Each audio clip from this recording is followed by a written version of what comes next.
Change me, Lord, cover me with your grace, guide me with your hands.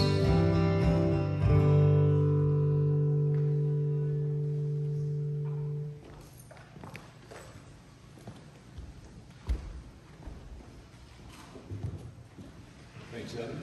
Chelsea.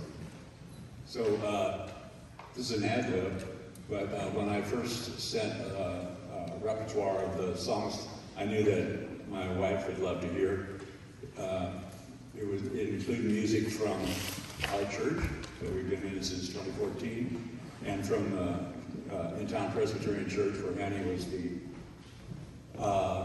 right-hand woman pianist to our worship leader there, Matt Curlmer. Matt will be leading part of the music this morning. So I sent him a list. He came back and said, that's an hour and a half of music. And so it had to be modified, and I let them modify it. I get I think it's the easy part. I'm going to tell you about the seminal events of N. West's life. A seminal event is something that strongly influences later developments. I'm going to talk about 5 of them today. It's really who, and it really is the most important. Facts about what made Annie who she was. Fact number 1, she was born at an early age in Topeka, Kansas in 1946 into a music lover's family and future musicians. Her brother, who was on bass earlier and will be on bass later, is considered by his contemporaries to be the top jazz bassist in the world. Her sister played piano, Carla. Her mom played violin. Her dad played something called the euphonium, although I don't know if I've ever seen a euphonium. So she was a classically trained pianist by the time she finished high school. She left Topeka and went to St. Charles, Missouri, where she spent 2 years at Lindenwood Girls School, private girls' school, and then returned to Lawrence, which is not far from Topeka, where she finished her last 2 years of school majoring in music therapy. So we're talking about, I was going to make only 4 seminal events in her life, but I was told to add this one. First date, February 21st, 1968. 21st, okay, so that made it really easy to choose to celebrate on the 21st every year for Valentine's Day, and the crowds were really a lot smaller on the 21st. And we met, and we were inseparable immediately, and we were married less than 6 months later. We then moved to Milwaukee, Wisconsin, where Annie did an internship in music therapy, and then we left there and drove to California, and I went to grad school at UCLA, and then shortly after I got my master's degree there, we moved to Davis, California, where we're going to have 2 seminal events. What did I say? Well, they are.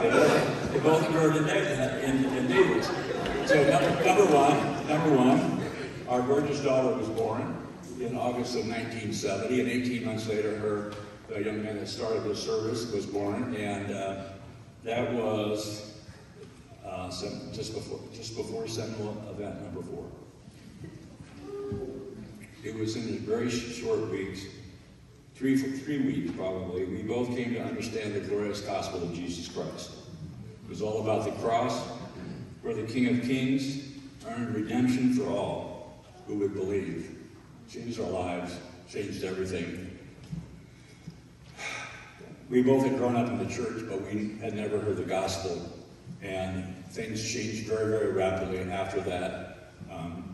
There were so many different events that you can't count them all, but I think there's 2 things that I immediately think of. We were doing a little Bible study, which was, you have questions, then you have to go read the scripture, and then you have to answer the question.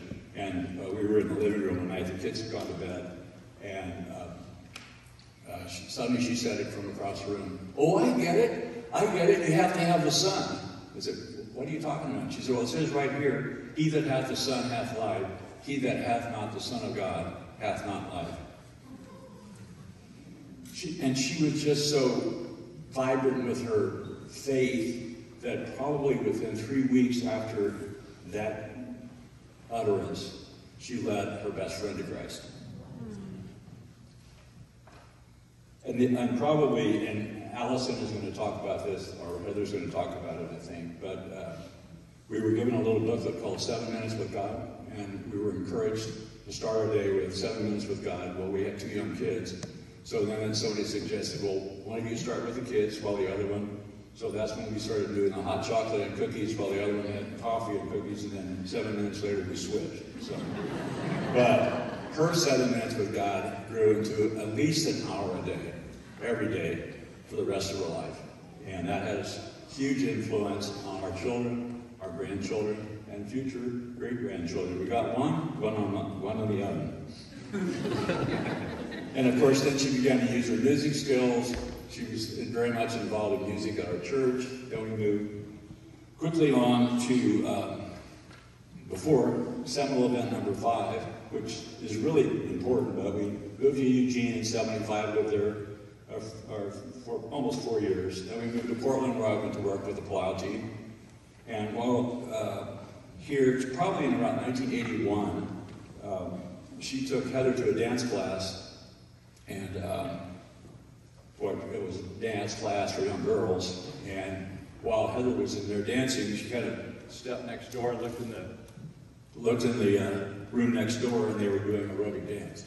And she became fascinated with it. And shortly thereafter, we moved to Dallas, Texas, and in a very short period of time, she was teaching aerobic dance at one of the Dallas rec centers, which she did for 3 years.